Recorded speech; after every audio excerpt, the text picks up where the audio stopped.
And I'd like to end our day with a story. Isn't that kind of funny? Gonna have a story? Okay.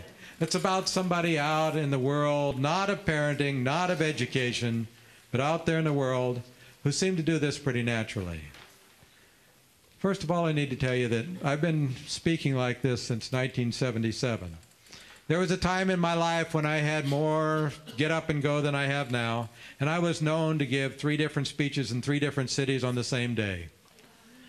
Oh, I gave a lot of talks. And I only did 3 things, actually, in my life. The first thing I did was I stood in front of groups like this, speaking. Number 2, drive like crazy to the next presentation. Number 3, stand out on highways explaining it to policemen. I had to figure out how to avoid these traffic tickets. And I thought, who is a wise person that I could consult with? And then I thought about my brother who runs Fay Engineering, and they recreate automobile accidents and plane accidents and stuff. A wise, wise guy. So I went to him and I told him my story. Now listen to his non-empathetic response. Well, you got 100 hours of graduate level psychology. You think you'd find one thing in there you could use in the real world.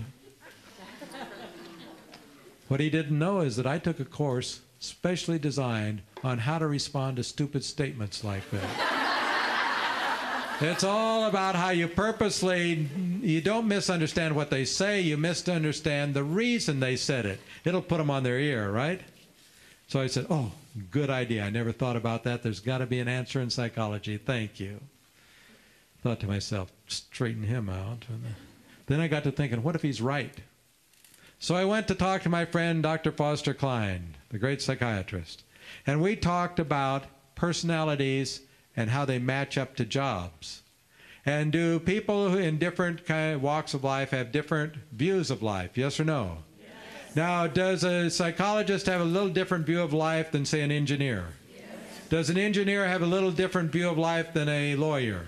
Yes. Okay. Does a lawyer have a different view of life than a social worker? Yes. Yeah. And a policeman, what is their typical view of life?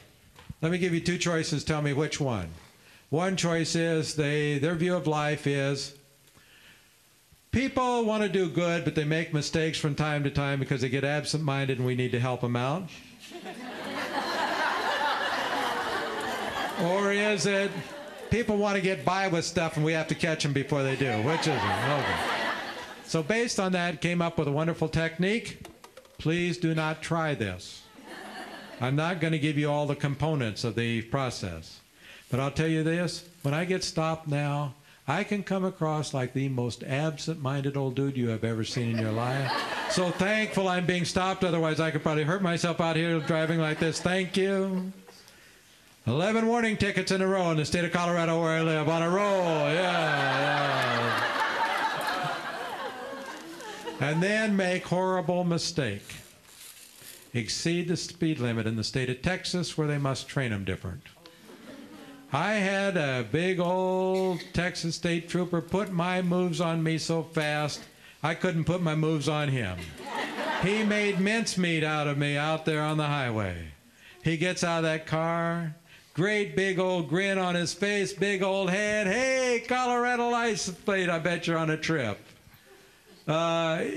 He said, where are you going? I said, well, going down to Florida. Haven't seen my kids in a while. He said, oh, I bet that explains it. He said, I bet you were anxious to get there, huh? Yeah, I was kind of anxious to get there. Why? He said, well, I'll tell you why I stopped you. He said, this is such a bummer. He said, the radar said 73 miles an hour. He said, now that wouldn't be all that bad, but this is a 55-mile-an-hour speed limit.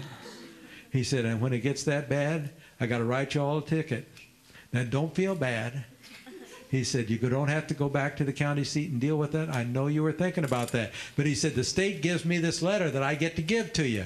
And he said, look at it. It'll outline all the choices that you have in this matter. And he says, look at that first choice right there, back to Vernon. It's about 15 miles. You pay the fine, it's over with. You never have to think about it again. Then he starts to sound like your school counselor. But I'm wondering if the second one might be a little better for you.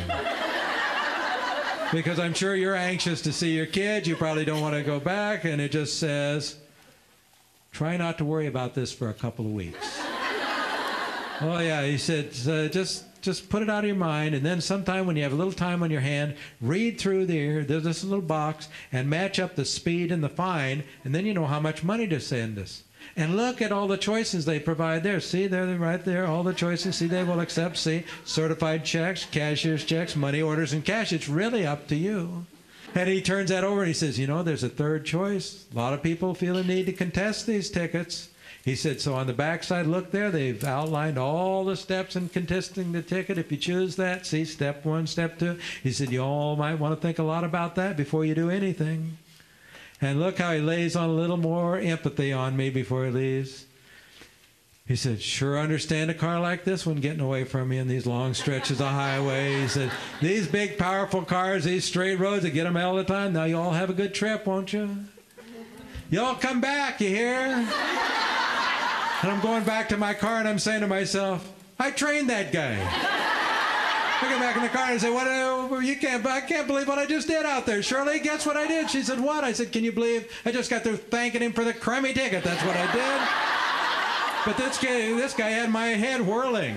I'm saying to myself, am I going back to Breckenridge? No, I'm going down to Florida. Wait a minute. Maybe I can contest it. No, you can't contest 73. Well, I wonder if they rat on you. I wonder if I'm going to pay a fine. I wonder if they're going to, what's going to happen to my insurance? I'm too busy to put my moves on him.